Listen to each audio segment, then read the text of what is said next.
இன்றைக்கி நம்ம பாப்பூஸ் கிச்சனில் கர்நாடகா ஸ்பெஷல் டான் பிரியாணி தான் செய்ய போகிறோம். இதோட டேஸ்ட் மற்ற பிரியாணியோட வித்தியாசமாகவும் சூப்பராகவும் இருக்கும். இது பண்ணுறதுக்கு 3/4 கிலோ சிக்கனில் மஞ்சள் தூள், மிளகாய் தூள், மல்லித்தூள், கரம் மசாலா, தயிர், உப்பு சேர்த்து கலந்து விட்டு ஒரு அரை மணி நேரம் ஊற வச்சு எடுத்துக்கணும்.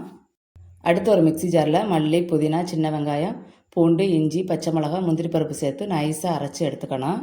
அடுத்து ஒரு பாத்திரத்தில் எண்ணெயும் நெய்யும் சூடான உடனே தேவையான ஸ்பைசஸ் சேர்த்து வறுத்துட்டு பெரிய வெங்காயம், உப்பு சேர்த்து வதக்கி விட்டு